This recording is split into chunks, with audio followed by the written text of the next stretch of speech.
Steph, this marks a new beginning. Thanks for supporting a total reinvention. The soul is still here, but the vibe's a little different. Unpredictable, hide the kids and the women. Sports of all sorts, music mixed for living. Rep New York City, but ain't the politician. Always bring the heat, Steph, bacon in the kitchen. Big shout to y'all, I appreciate the listen. Donnie put the rest, but I'm still in the best. In the world of what I do, all y'all know the rest. I live it, I breathe it, I'm the whole definition. The pinnacle, the ultimate, I'm on a new mission. The Salty Thoughts of Mike Steph, featuring the one and only Mike Steph, the best in the world of what he does. Tap in.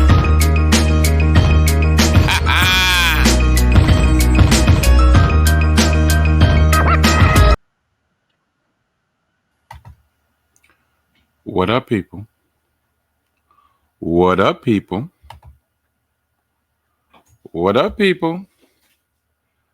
Welcome to another edition of the Salty Thoughts of Mike Steph podcast, featuring the one and only Mike Steph. Best of what he does. Yeah, man. I'm back. I don't know how long I'm going to be here for. I don't know if this is going to come out glitchy. I am hardwired again. I have no idea if StreamYard is actually going to cooperate with me. But today, I'm going to be Mike Steph, a.k.a. Mr. Mint. I see that signal. And that signal means that I'm probably a little glitchy.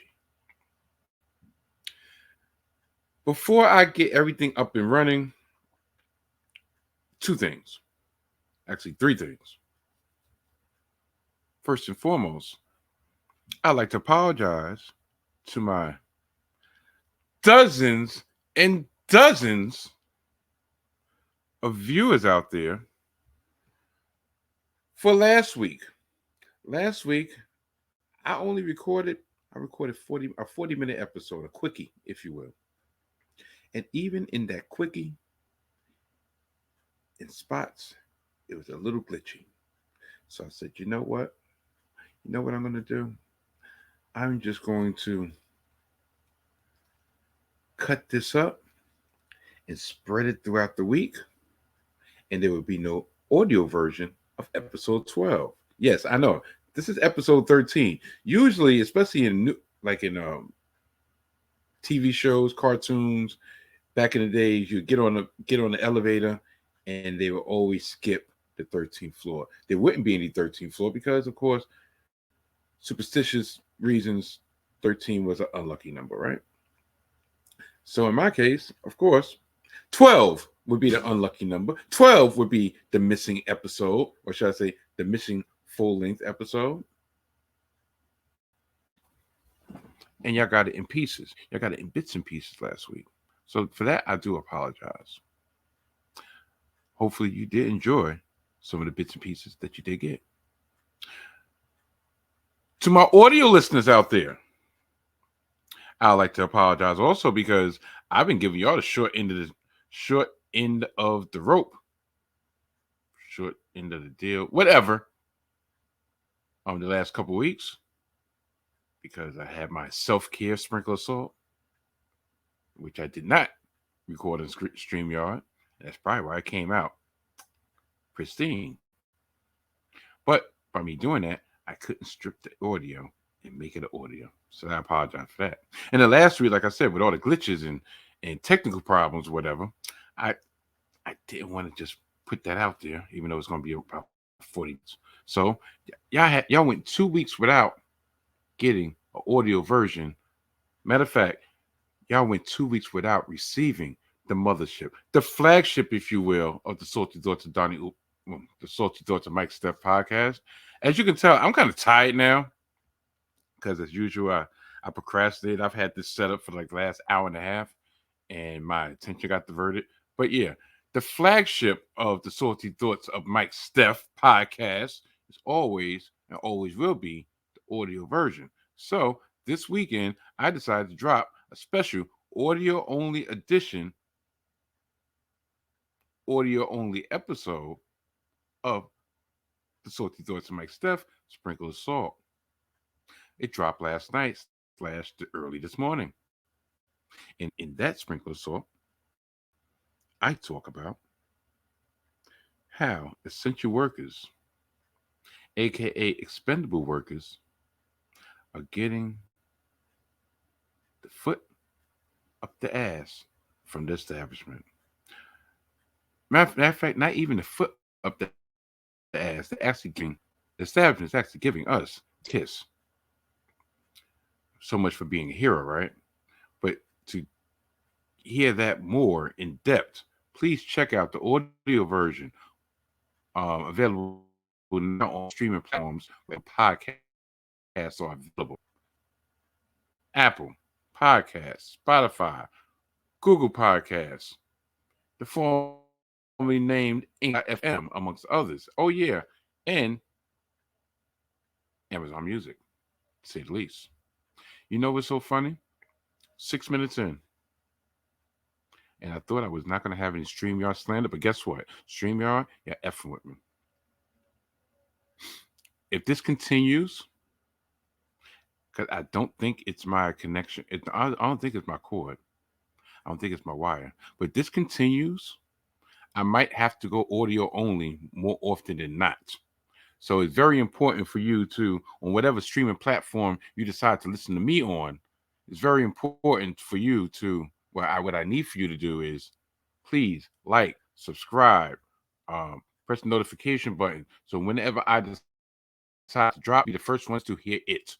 Because at this point in time, it's getting very difficult for me to give you video. It's ridiculous. It's really ridiculous. Second thing on the back. My 4-year anniversary is coming up. My 4-year anniversary. A podcasting of the Salty Thoughts podcast of various names. I debuted on June 8th, 2019 with a preview version of the Salty Thoughts podcast. At that time, it was named the Salty Thoughts of Donnie Ooh podcast, right? Yeah. What a time. What a time that was. It was such a time that I didn't know exactly what the hell I was doing, but I knew I wanted to get my thoughts out there.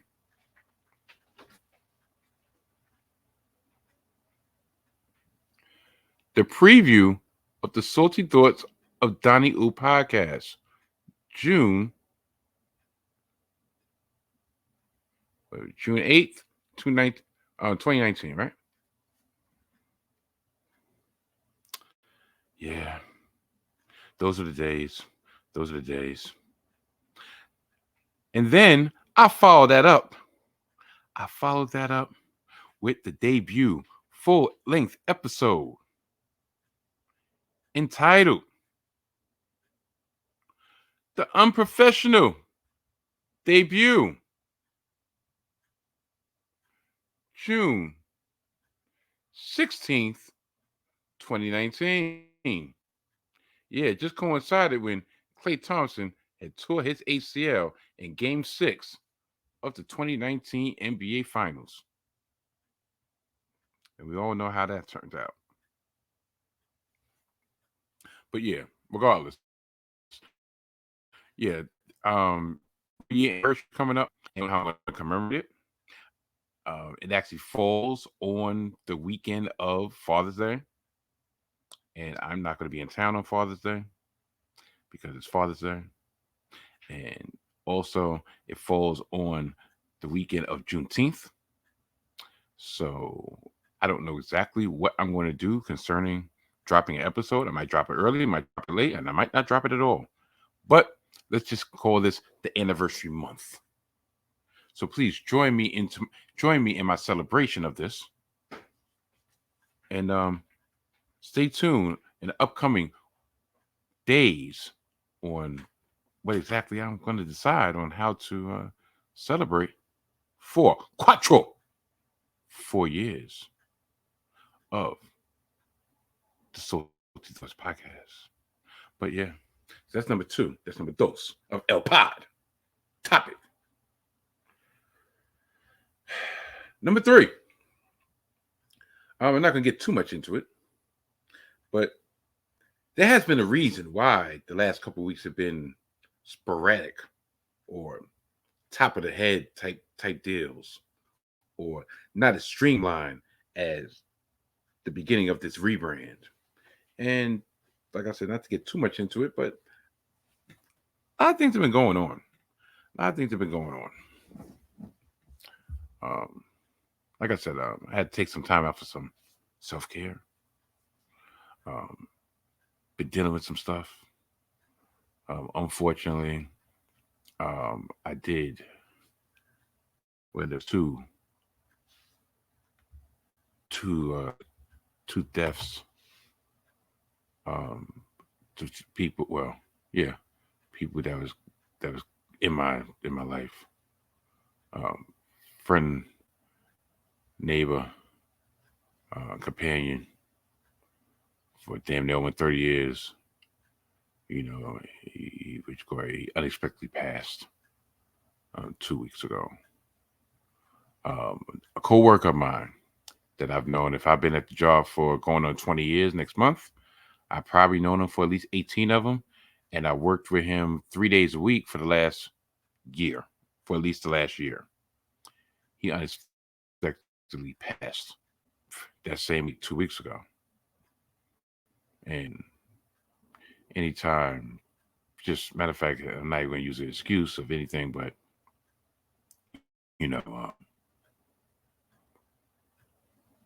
I still do miss my oldest son. I'll never stop missing him. And that's been weighing on my mind also. And on, I guess, brighter news, matter of fact, I won't even say that. But yeah, it's just been a lot of things on my mind. So I'm not going to lie. Podcasting has been the furthest thing from my mind. But podcasting is also a creative outlet, stress release, venting mechanism, the whole nine. So that's why I've attempted to at least try to give y'all some type of content. And hopefully I felt like, if I push through and give y'all some type of content, that I kind of brighten my spirits, brighten my mood. Some cases it did, some cases it didn't. Yeah, it's been going on the last couple of weeks. Handling a little bit better now. So that's why I'm actually trying to give y'all a full-fledged episode.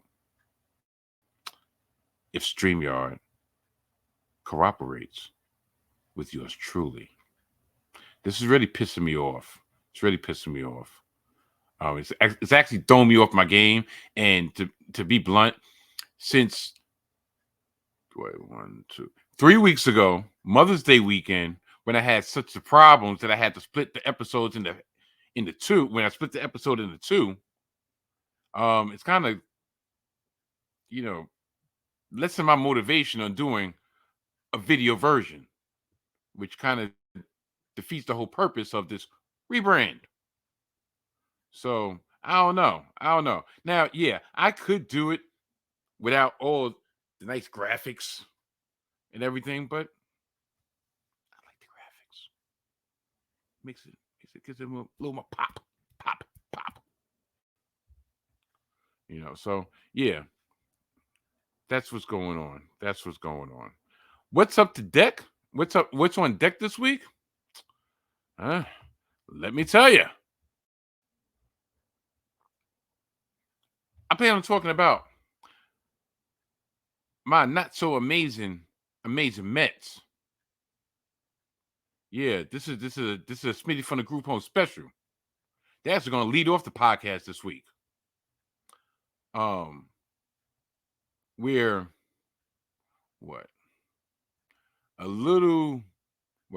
we're 60 games into the season, and they are a 500 team. They are the epitome of average. Some would say they're amazingly average. So I'm going to get my thoughts, get my thoughts on the first 2 months of this amazingly average season from my New York Metropolitans.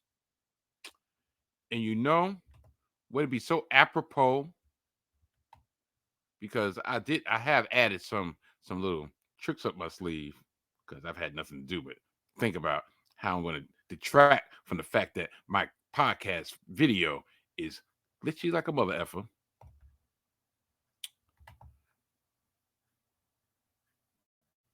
The New York Mets. That's Mr. Met. You know Mr. Met is doing right there? You see that little white digit that's up? Yeah. Mr. Met is giving the fans the middle finger. And that's how I feel right now.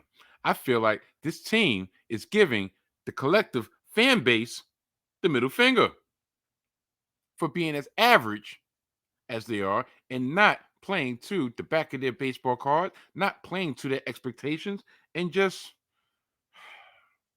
being amazingly disappointing. So yeah, we'll be talking about that.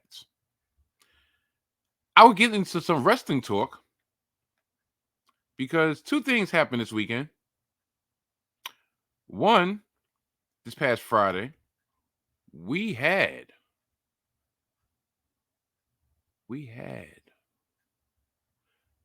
the 1,000-day celebration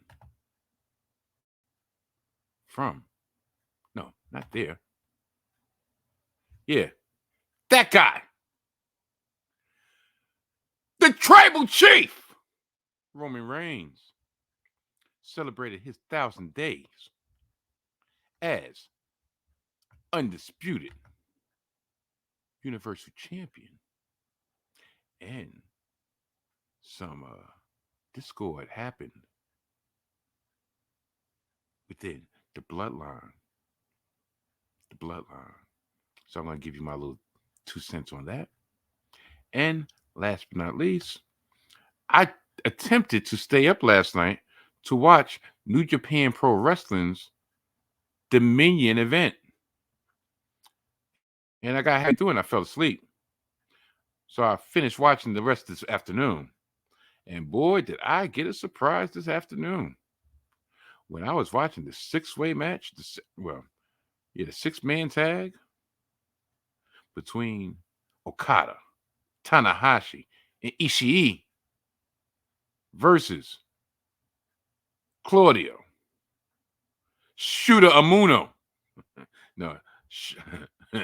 Umino, Shota Umino, and the Death Rider himself, Jon Moxley. At the end of that match was an announcement that we're going to actually get the best damn wrestler in the world, the best damn wrestler of this generation, bar none. Bryan Danielson, the American Dragon, against the Rainmaker himself, Okada. I ain't gonna lie.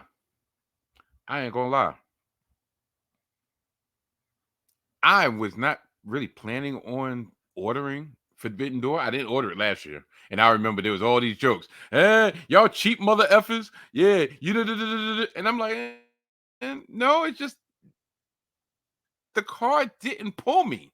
The card, listen, I'm sorry. As a WWF fan, WWE fan, yeah, you want to call me economical? So be it. I automatically already have Peacock. I got the premium version.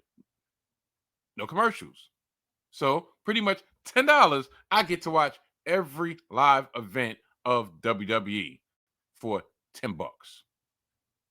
If it sucks, doesn't really matter. I watch other things on Peacock anyway. If it's great, guess what? I got a bargain, $10. AEW, yeah, y'all gonna have to do stuff to make me want to spend my bread. I told y'all, I think last week, The reason the episode was kind of short was because I was getting ready for AEW's Double or Nothing. And the only reason I copped it was because my son Chef Mix was interested in watching it, and we have a deal going where we alternate pay-per-views. I would have been content with watching NXT Battleground. And tell you the truth, to a certain degree, that was a better overall show. So with Forbidden Door coming at the end of this month, pretty much a month away, I'm like, okay, I just dropped $50 for an underwhelming show. Yeah, had 3 good matches to me, but still, 3 good matches does not make $50 worth, or make it worth $50. I say all that to say this: as soon as that promo video came on, and it was in the desert, and I saw the silhouette of Bryan Danielson, I knew where this was heading. While I was disappointed that he was not going to wrestle in the G1 tournament,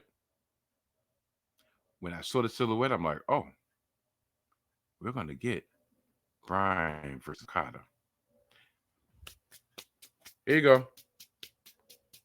Y'all got my bread. Because Okada, he's the man. He's made me a believer over the years. Plenty of times, especially before the pandemic, Okada made me want to stay up until 7 o'clock in the morning to watch his matches. Bryan Danielson, when given the time and given the leeway, even without the leeway, he could make a classic in his sleep. You put them together, you got my bread. So yeah, I will be giving my views on that and a couple other things, a couple other AEW wrestling related tidbits. Yeah, so that's what's on deck this week. And at the very end, I'm going to continue. I got a couple more things to spew about this ungrateful mother effer. Look at his face. Look at his face. Don't he have a face that you want to smack the SHIT out of? Yeah. Oh, I can't wait. I swear, I feel like zooming to the outro right now, just so I can get my 2 cents off. Oh yeah, if y'all didn't know already, this is the intro. I think that's a record. 23 minutes and 15 seconds. Before I actually let y'all know that we was in the intro. But guess what? We're about to get this show on the road. So without further ado, good night. And goodbye. Bang! Ooh, that was kind of high pitch. But it's fitting because when I'm talking about my amazing Mets, that makes me very, very, very, very, very upset. It makes me very unnatural. It makes me very high strung. The amazing Mets, my Metropolitans, are the epitome of average. The epitome of average. See, maybe if I take another 2-week hiatus or have problems for another 2 weeks, I'll be able to actually get the hang of putting different things on the screen. Shout out to my brother Cool.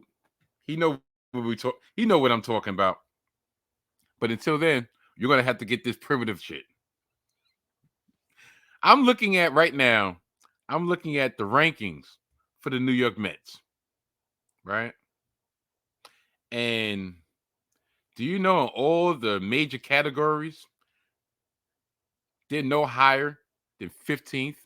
They're no higher than middle of the road. Like, didn't I say they're amazingly average? Let me go down the list, and then I'll show it to you. Matter of fact, let me show it to you. Can you see? Probably not. There we go. You see that? Look at that. Average.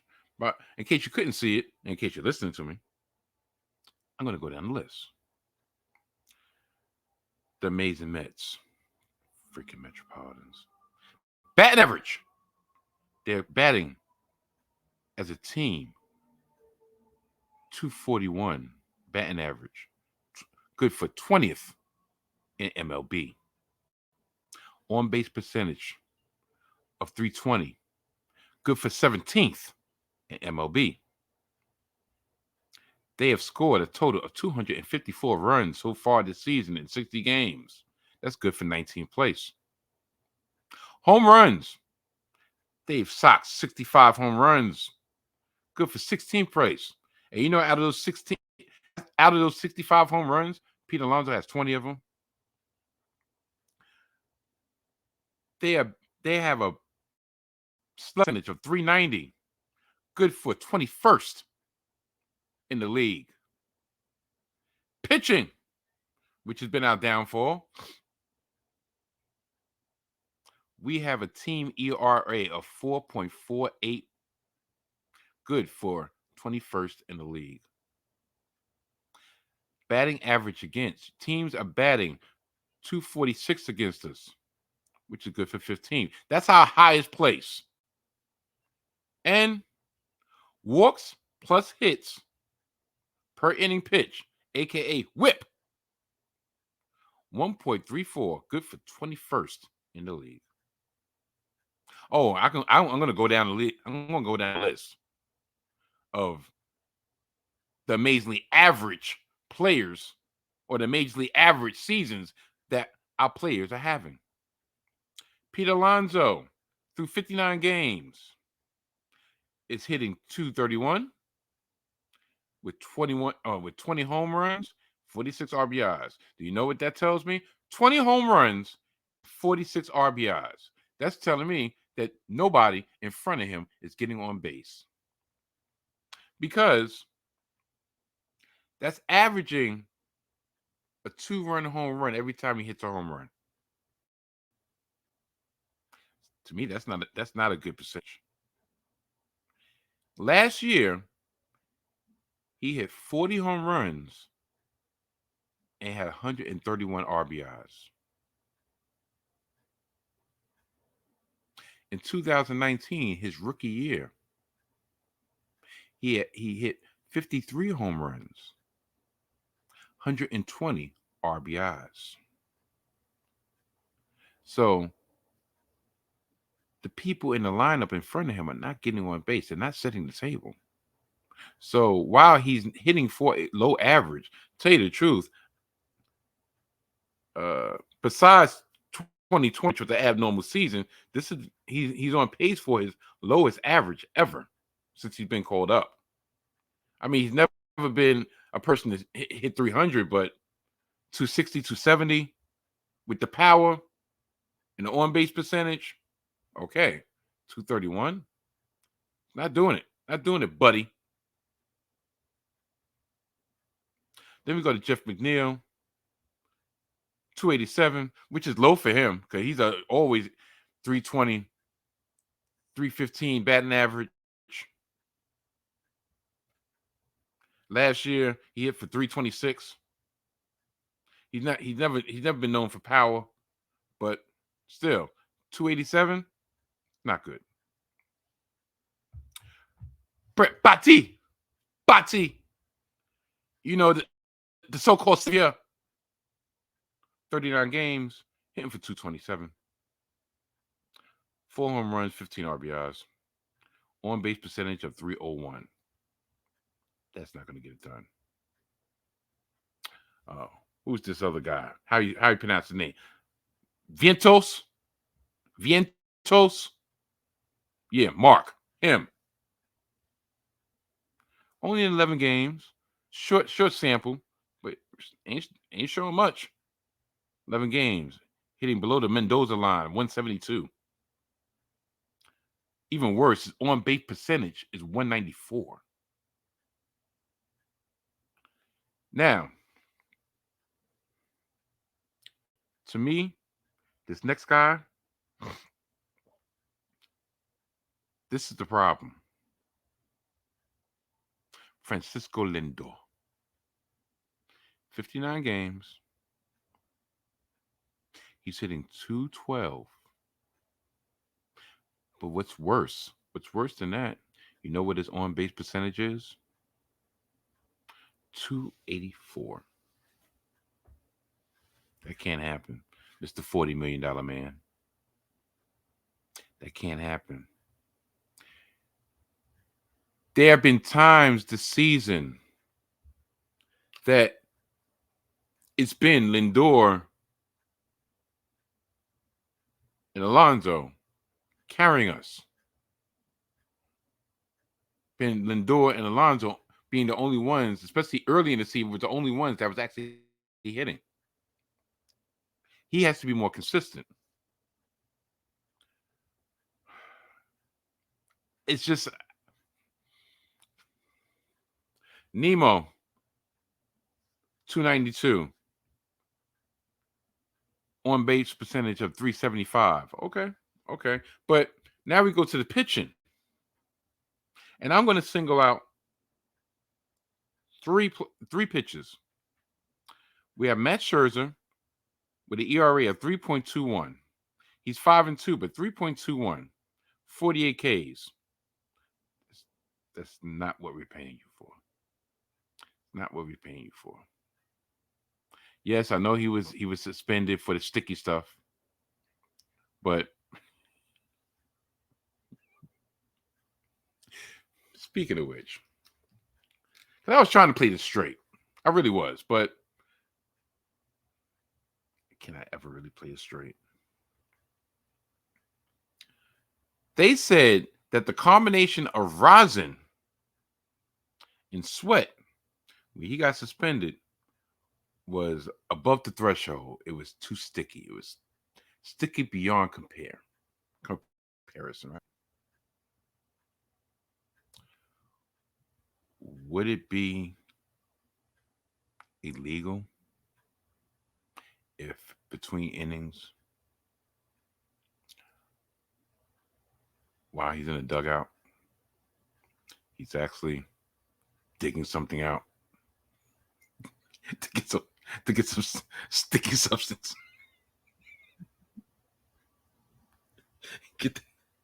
Get that grip on that two-seamer. I'm just saying, they say you can't use the spot attack. What about the seam attack? Okay. I digress. Yeah, it didn't hit the way I thought it was going to hit. Sue me. But regardless, he's just not what we're paying for. Yes, he is a veteran presence, but at the same time, even though you are the veteran presence, we need you to produce. But here is the one that's sticking in my craw right now because it seems like we got some damaged goods. Justin Verlander. Yes, I know it's a short sample size. 6 starts, 6 games, 36 innings pitched. He has a 4.25 ERA. He's 2-3 in those 6 starts. Our 1-2 punch was supposed to be Scherzer and Verlander. Singer, he's giving you what he's giving you. Highs and lows. His whip is 135. At least Scherzer's is below 110. Verlander is 1.14. Tyler McGill, whatever the hell his name is, McGill, him. 4.40 ERA.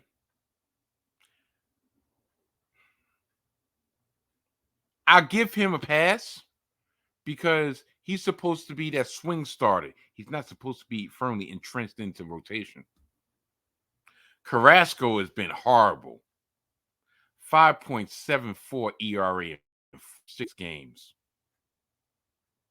I mean, our rotation's in shambles. And usually you would think, okay, if the rotation's in shambles, then you have to lean on your lineup to carry you through until hopefully people get healthier, and the rotation kind of settles itself down. Neither one of those things are happening. We're not hitting and we're not pitching. Hence, we're an average team. When we hit, we don't pitch. When we pitch, we don't hit. We should consider ourselves lucky that the Braves have actually calmed down. Because if it wasn't for the Braves actually hitting a snag, we'd be more than 5.5 games back. The Braves were potentially on the way to blowing past the whole NL East, and then they've come back down to earth. They're currently 11 games over 500. Entering this past weekend series against the Blue Jays, who are also an amazingly average team, even though they got a better record than we do. Matter of fact, we entered this series with the same exact record, 30-27.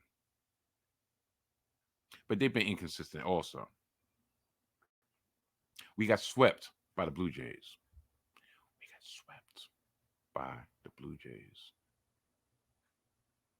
After we swept the Phillies.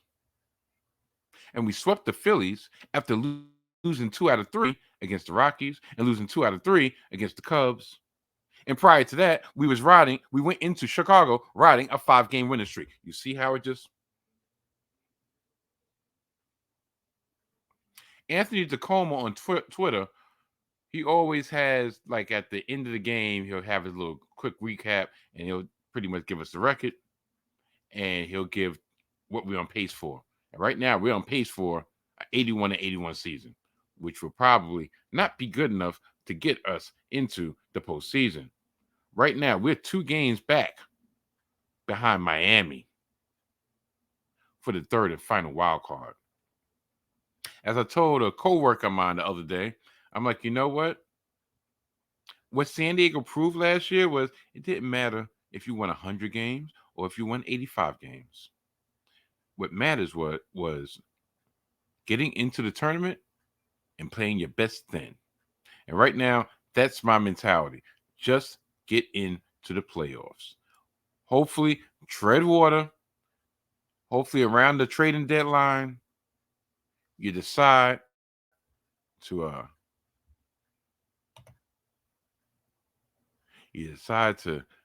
give Mr. Met a try and pull off a fantastic trade.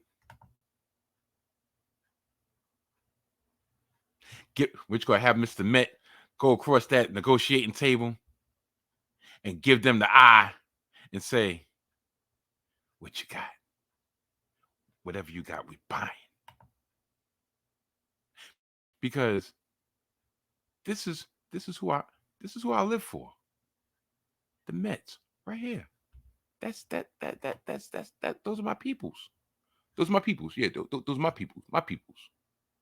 Like the guy in Paid in Full. Yo, those are my people. My peoples. Yeah, my peoples. They're good, my peoples. But no, in all seriousness, all we have to do is just try to tread water into the trading deadline. Hopefully, well, we don't have much to give, but some of these people are just gonna have to cut bait. Because right now, within this year, next year, it's all or nothing. It's kind of drastic, but when you sink almost $400 million in the payroll, guess what? We're in win now mode. We already called up some youngsters, sink or swim. The people that they replace, see if we can get something for them. Vogelback needs to have his ass firmly planted on that bench until we can get somebody to take his ass off this team. That's what we need to do. Yeah, I mean, there's nothing positive to talk about when it comes to the Mets right now. The only reason I'm actually diverting some time to talking about my amazings is twofold. One, to throw a crumb at my brother, Smitty, from the group home in Bergen Beach. And two, being the fact that I told y'all, I know the NBA finals are going on as I speak, but guess what? What NBA? I don't know what you're talking about. The Knicks ain't playing. Warriors ain't playing. What, this basketball on? I have no idea. I have no idea. You know, I'm not placing on parlays. I'm not going on FanDuel. I'm not going to DraftKings, even though they keep on calling me, man. They keep on saying, Mike, Steph, you know you got some bread in this deposit, right? You know you need to put this parlay, right? And I keep on telling them, kiss my black ass. I ain't messing with you. Keep that money in the bank before I deposit it into my checking account. So just be easy. I told y'all, I'm waiting for football season to come up. And I think I might lean more fantasy this year than actually doing the actual bets. I'm not sure yet, but it depends how the vibe goes, because I have a vested interest in one particular team, and y'all know who I'm talking about, the Jets, Jets. But you thought I was frozen, right? But until that time comes, I guess I will try and probably devote more segments to the Mets. Even though they probably don't even deserve it. Ain't that about a bitch? Now, Roman Reigns reached 1,000 days as champion, 1,000 days as the undisputed Universal Champion last week. And on SmackDown, he had his celebration. His celebration. And for his celebration, he actually was able to get a brand new sparkly belt. I wonder if he's still going to carry all 3 belts. I don't know. It might be overkill, but at the same time, whatever the tribal chief wants is what the tribal chief shall get. The big development that happened this past Friday on SmackDown was the implosion, the final implosion, if you will, of the Bloodline. Last week at Night of Champions, it was the tribal chief Roman Reigns teaming with Solo Sikoa to go after your undisputed tag team champions, who were Sami Zayn and Kevin Owens. The Usos felt slighted. They felt that Roman was was talking down to him because they lost at WrestleMania. And Jimmy found the balls that he lost for the last 2 years, which I'll get to in a very few minutes. So leading up to Night of Champions, Roman was playing Jay and trying to play Jimmy, but Jimmy was like, you must have forgotten. I'm nobody's bitch. Jimmy was feeling away. Jay almost had Stockholm syndrome.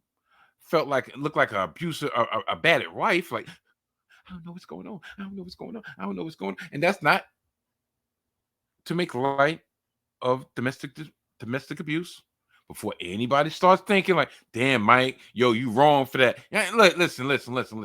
I could be as sensitive as the next man, but listen, don't come at me with that bullshit. I'm telling y'all right now.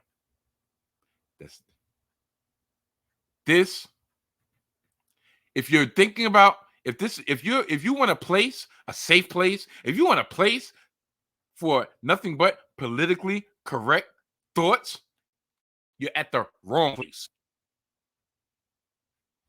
But yeah.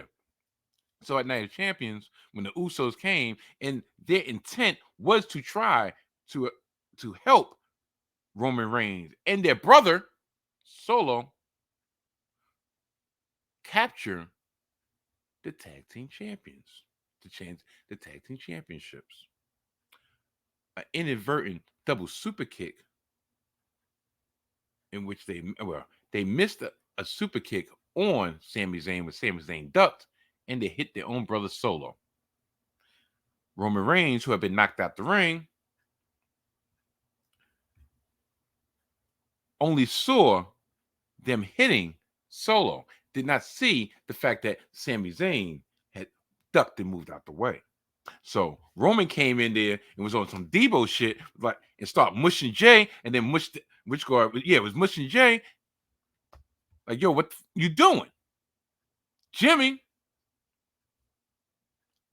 had it up to here. Jimmy was like, nah. So Jimmy super kicked the shit out of Roman Reigns. Jay's like, yo, what you doing? Jimmy like, yo, shit did that a long time ago, oops.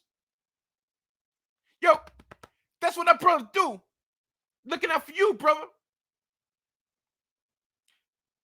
Roman got up. He was on his knees. And Jimmy said, you know what? F this Uso. And kicked him again. That led to Roman and Solo losing that match and not capturing the tag team championships. So we fast forward to this past Friday. And for the celebration, he specifically told the council to the tribal chief, Paul Heyman, he told them under no circumstances do I want the Usos at my ceremony. And Paul's like, yes, my tribal chief. I swear, Paul has me dying. Paul should just get to stay on his knees. Yes, my tribal chief. Is there anything else do you want, my tribal chief? Can I lick your balls, my tribal chief? Acknowledge me. Yes, my tribal chief. Kiss my ass. Yes, my tribal chief.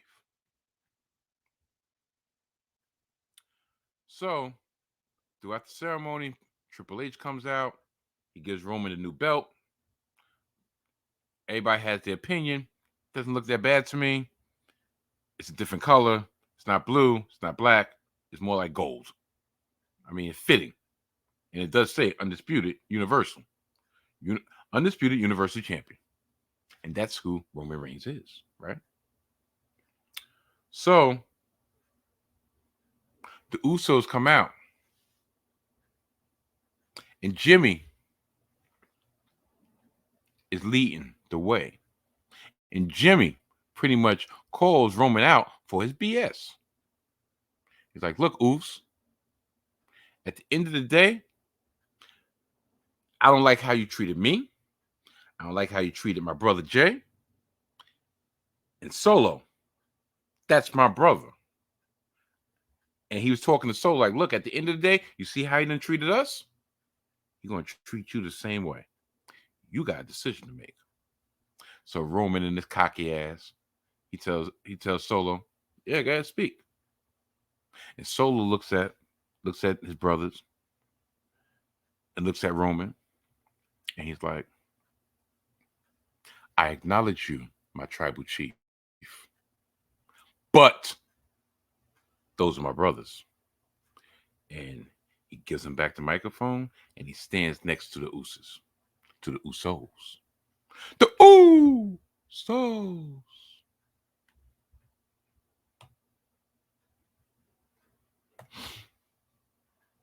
So Jimmy still like, look, what did you think? Like, I mean, you my brother. Even though they're technically cousins, but you my brother. We should be running this together. The only reason Jimmy was trying to make amends, not by bowing down to Roman, but it's like, look, we can squash all this and continue to run the WWE like we've been doing for the last 2 years. Together. We've been a family, we remain a family. But you're gonna put some respect on our name. Because at the end of the day, we know you're no better than us. And Roman starts with the crocodile tears. And the reason Jimmy's doing it is because he sees that his brother Jay is still conflicted. His brother Jay is still effed up in the head for all the mental abuse that Roman's been giving him for the last 2.5 years. So Jimmy's like, you know what? Jay wants us to squash this. I'm going to squash it for my brother, for my brothers, you included. So Roman does the crocodile tears. He pulls him in. He gives him a hug. But you already knew what it was going to go down, but you just didn't know how. And then at the last minute, when he looks up, he looks back, and then he gives to Solo. You already knew. Solo, the reason he was aside, Solo was sizing him up, was lining him up for that damn spike. As soon as he let go, and he told Jimmy, nah, ain't gonna be no reconciling. Like, other words, I'm that dude, and I don't need y'all. He didn't even say a word because he didn't have to say a word. He already gave Solo the look. And Solo takes Jimmy out. Now, this is that Night of Champions. When Jimmy's telling Jay, yo, this is something we should have did a long time ago. You see, Jay is looking like, yo, what the hell did you do? Do you know what this means? Jimmy's like, yeah, I know what this means, Oos. It means we free. We the ones. He was never the one. We the one. This is after Solo decides to stay with Roman Reigns. After he decides to take his own brother.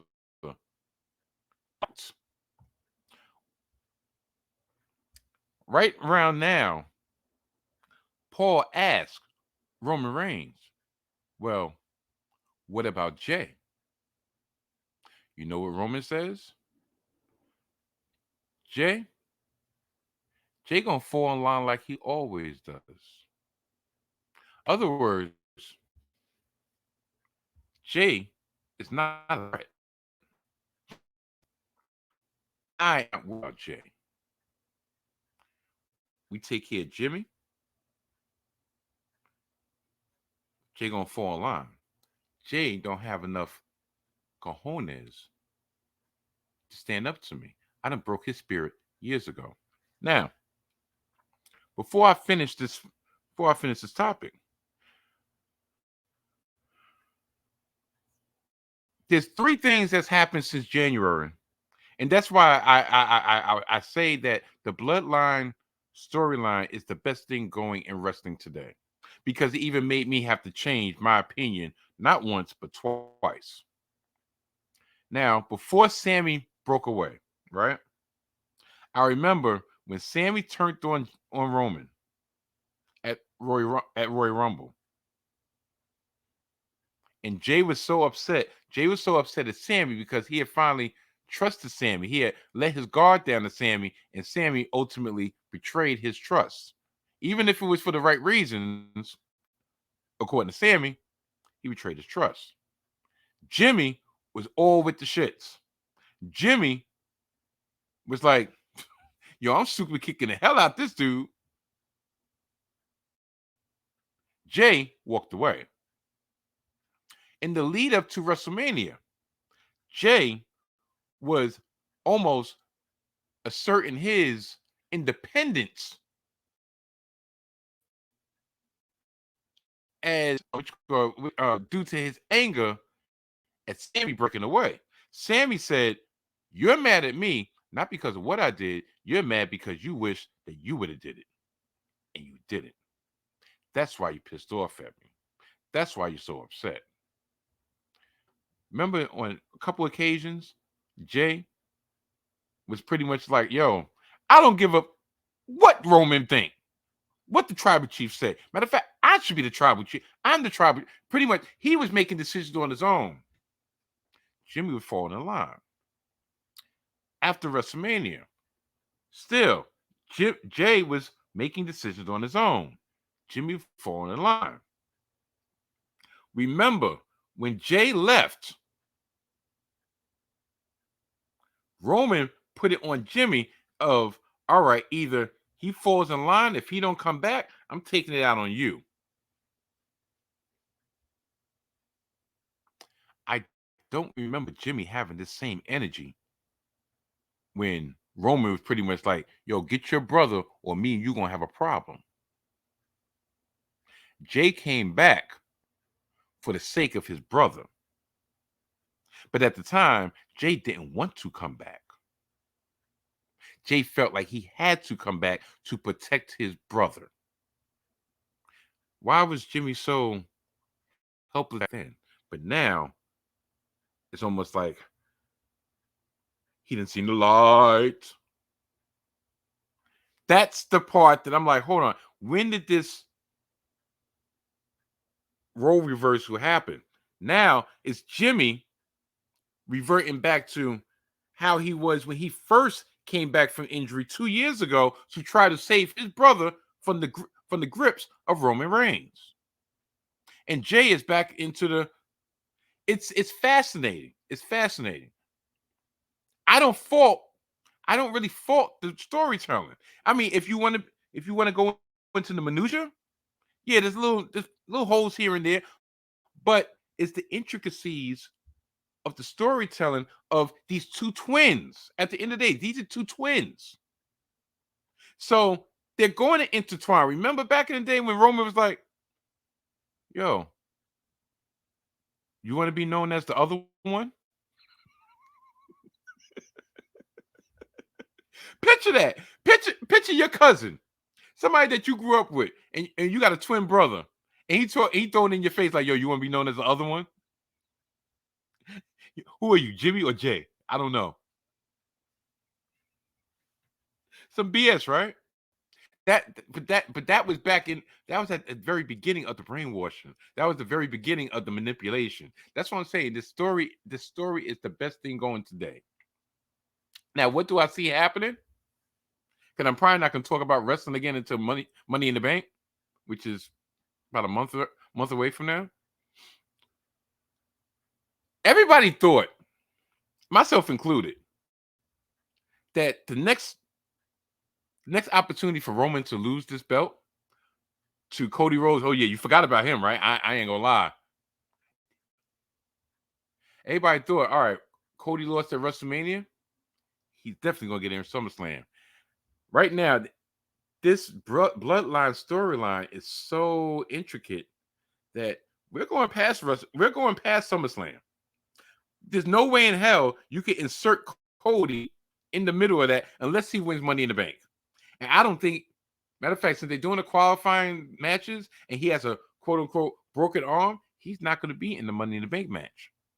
So that little break glass in case of emergency, it's not going to be there for Cody. Cody has a Brock problem. So for Money in the Bank, either you can do Roman and Solo versus the Usos in a tag team match, and that will lead to one of the Usos, probably Jay, versus Roman at SummerSlam. You could do Roman versus Jimmy at Money in the Bank, which would lead to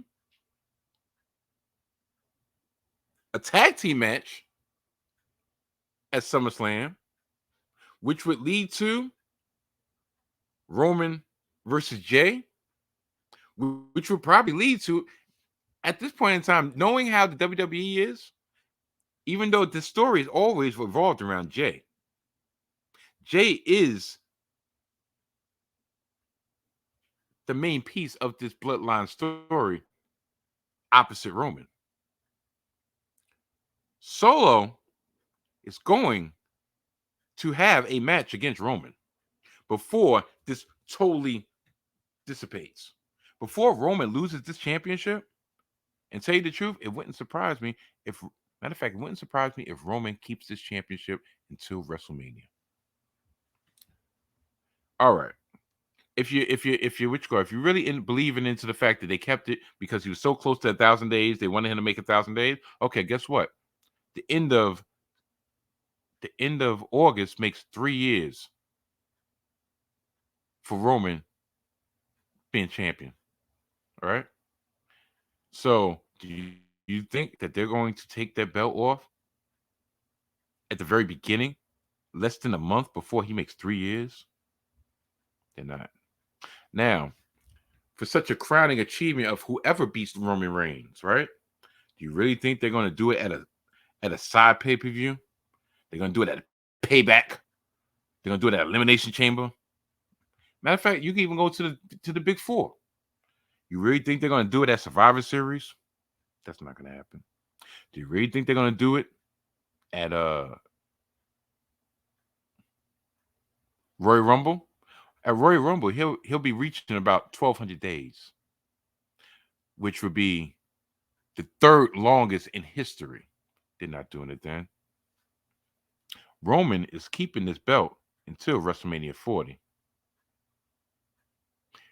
If Cody can stay hot that long, he'll drop it to Cody. If not, would not surprise me if they run back Roman and Jay. If they do it prior to that, this is interesting. Just that stable, you have 4 matches remaining from the implosion of that stable. A tag match and a singles match with each member, each brother. That's going to take you into the beginning of the year. So all my Cody fans out there, yes, I know. Adrenaline in my soul. Yeah. His story will not be completed until, at the earliest, next April in Philly. I know it's amazing, right? It's amazing. But that's what good storytelling does. Now, so much for good storytelling. But in this case, I don't believe that you probably going to need good storytelling for so much. Because the match itself, Okada versus Danielson. Last night at Forbidden Door, well, not Forbidden Door, last night at Dominion, after Okada, Tanahashi, and Ishii retained their never 6-man tag team championships against Moxley, Claudio, and Shota Umino. This man came on the screen and challenged the Rainmaker to come to the desert where he'll make the rain cease to exist. Like I said in the intro,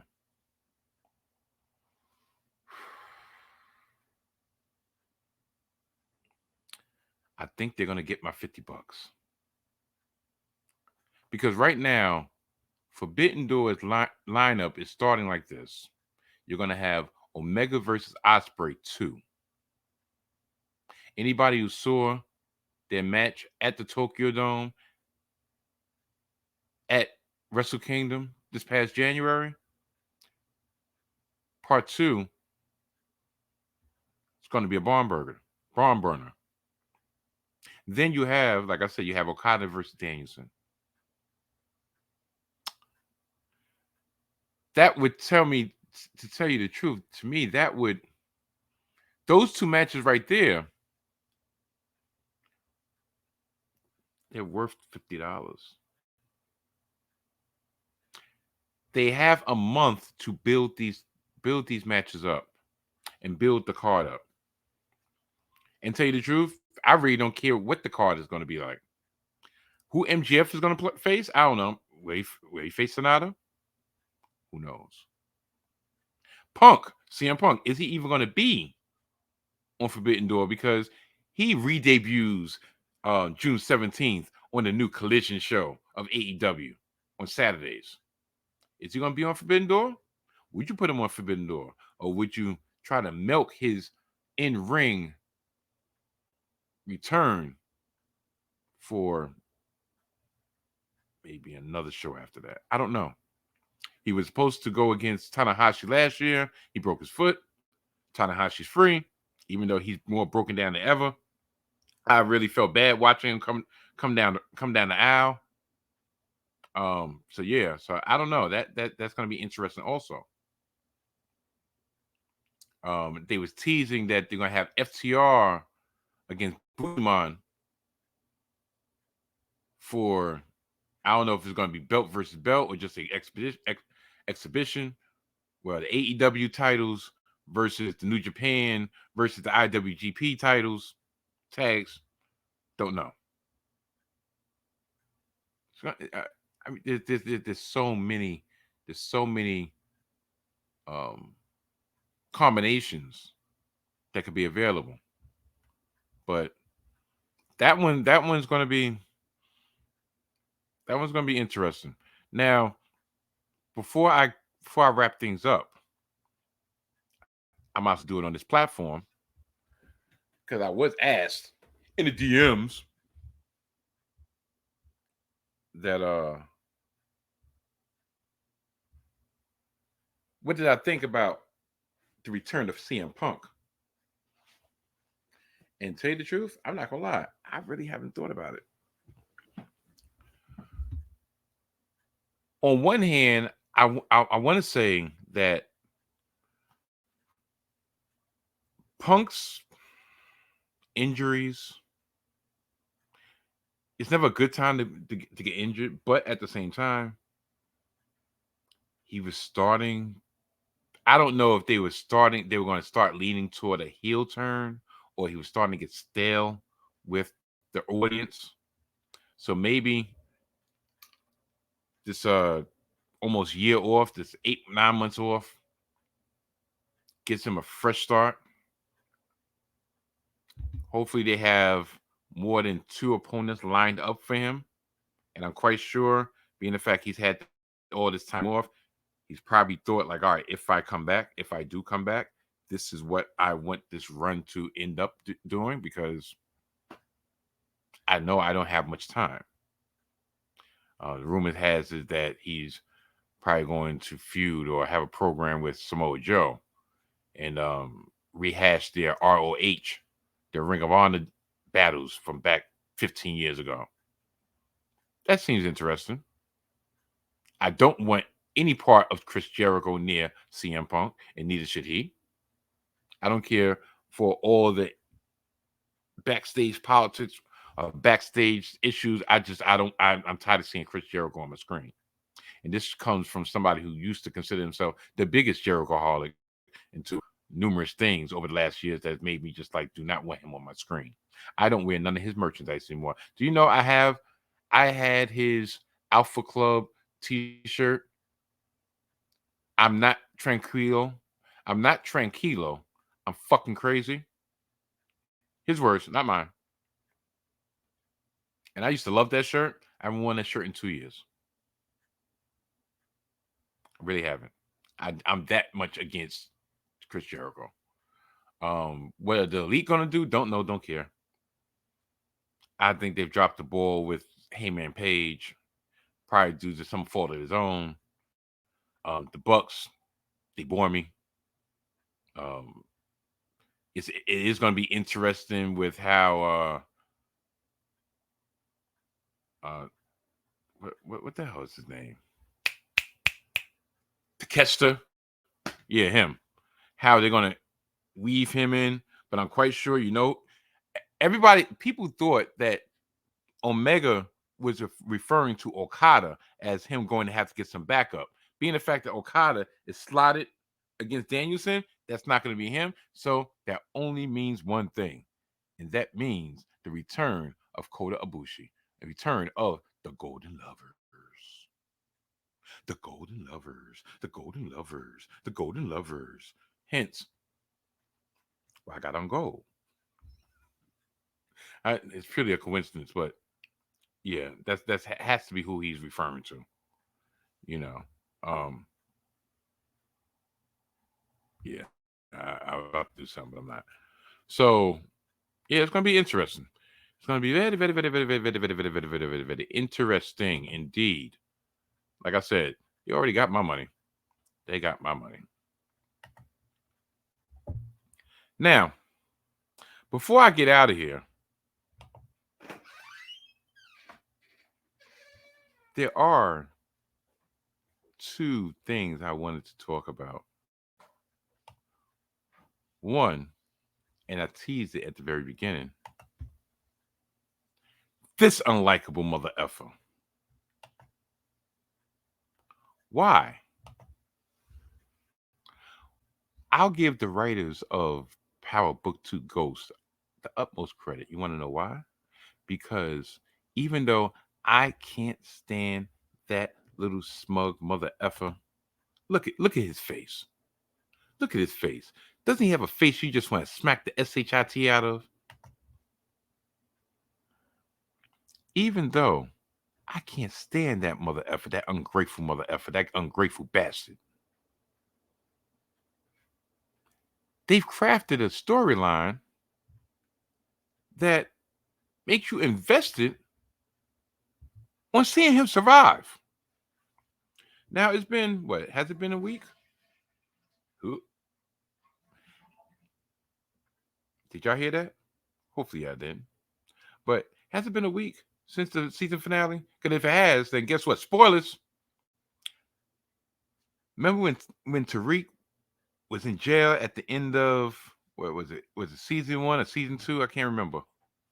But remember when he was in jail and he knew that which girl he got set up, and he said, you know what? I got a bullet for every Tejada. Every Tejada I got a bullet with their name on it. Well, guess what? Hopefully he got those bullets because all of them deserve it. Monet tried to take his mom's out. Tried to which goes pretty much. Well, we thought Monet tried to take his mom's out. It wasn't Monet at all. It was nasty ass Diana, Monet's daughter, shiesty ass daughter. Kane has always hated on Tariq. He's been true to who he was. But this mother effer, he's been on one. He's been on one. Because he been hating on Tariq from day one. He smashed his girl, which called Effie. Effie turned out to be a no good trifling, you know what, bitch, and all of them turned on Tariq.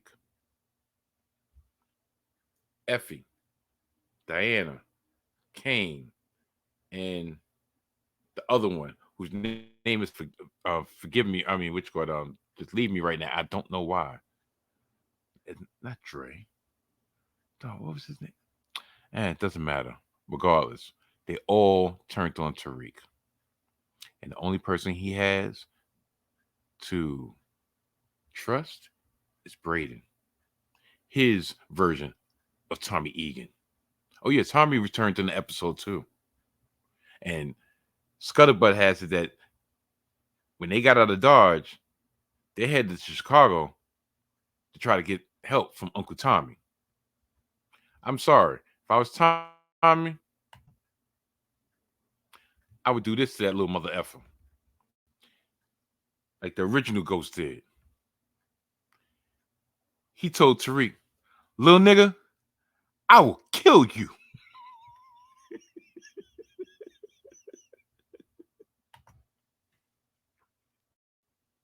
Unfortunately, Tariq ended up killing his pops.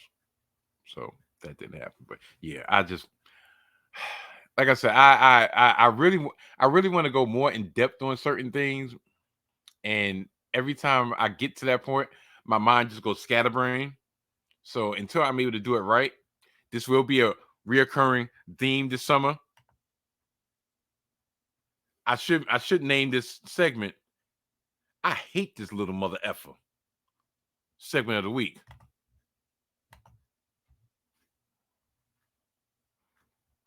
But yeah. And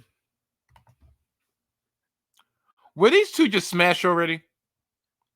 You know, Benson and Stabler. Stabler and Benson. Like, bad enough this upcoming season, season 25 for SVU, season number 4 for organized crime, that's going to split days. They're not going to be back to back no more. Which makes me wonder if they thought twice about having them romantically linked.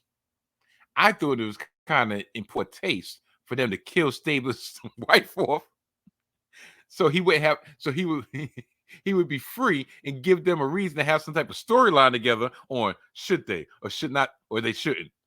You know, my old partner, I've always had a thing for you, but I was married.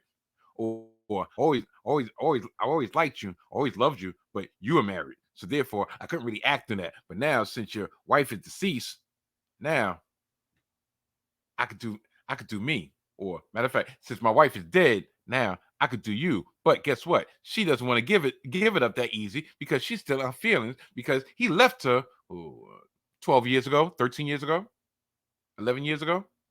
Matter of fact, 12. Yeah, about 10 years ago, he left her without saying a word. He gave her a Dear John letter. Does anybody know what a Dear John letter, or am I showing my age? A Dear John letter was a letter that one person would leave their significant other when they would just break out.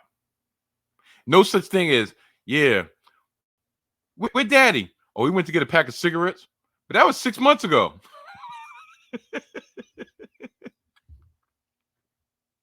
Which brings me to this joke Eddie Griffin said in one of these stand-ups years ago. And hopefully this doesn't hit too close to home for whoever may be viewing this, because shit just be like that sometimes. Eddie Griffin coined the phrase, forgive my French right now, a keep a nigga baby.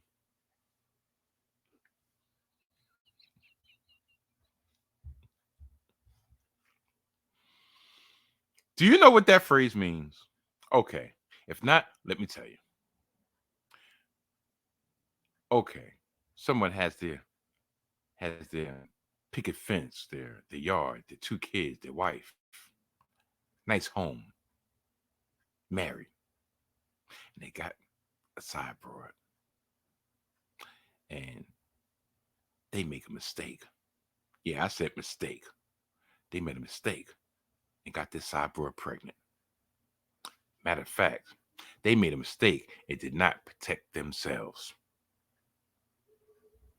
The side broad is like, this nigga about to leave me. Nah, man. I gotta get me a piece of him by any means necessary. So by hook or crook, she know he ain't gonna leave his family.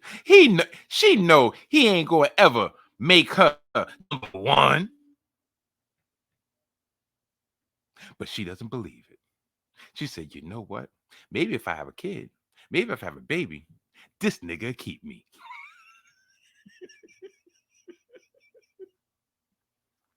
So stuff happens. 9 months later, she pops up with a baby. And she's like, it's yours. He's like, no, the fuck it ain't. And she's like, no, it's yours. And he's like, you know what? I did not tell you. Did not tell you. Stay in your role. Know your role. Know your role and shut your mouth. So he's like, all right, peace. And he's out of there. He might come back. He might come around a couple of times, drop off some money, Give us some pamper money. Wintertime come around, give us some money for some boots.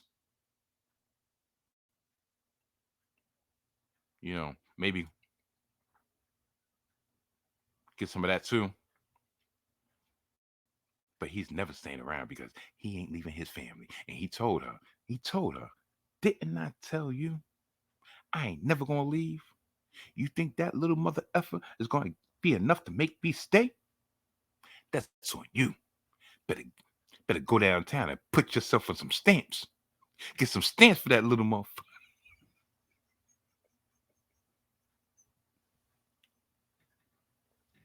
Like I said, I'm really showing my age because they don't even call them stamps no more. I think they call them snap or EBT or whatever the hell.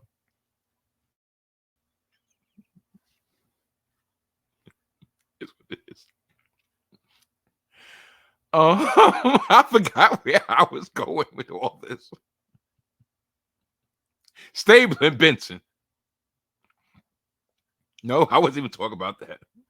I was talking about the dude the father that left.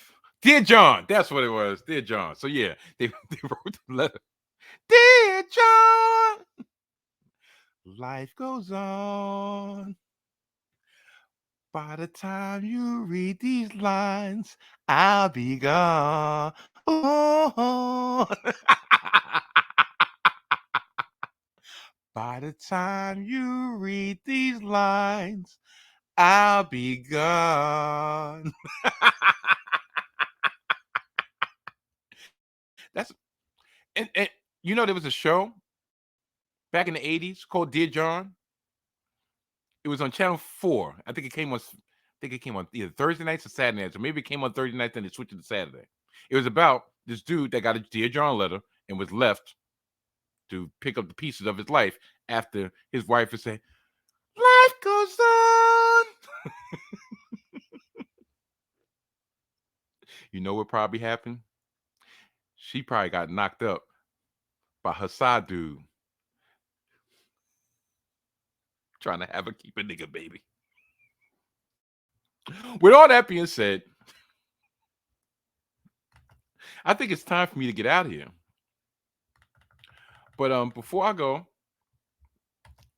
please, once again, check out the Salty Thoughts of Mike Steph podcast, available on the following platforms: Spotify, Apple Podcasts, Anchor.fm, Amazon Music, Google Podcasts, and all that. New episodes drop on Mondays. If you want to follow me on social media, at Mike Stephen _ on Twitter, at Mike _ Steph on Instagram, and at Mike Steph _ on TikTok. Please like, subscribe, share. More importantly, share. Leave any comments down in the comment section for how zany I am, and hopefully this wasn't as glitchy as it normally is.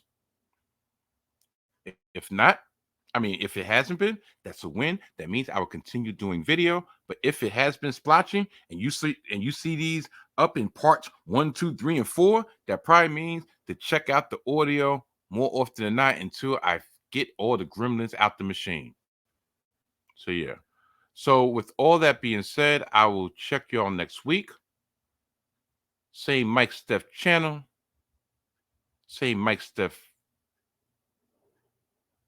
time. Same Mike Steph day. Yeah, something like that.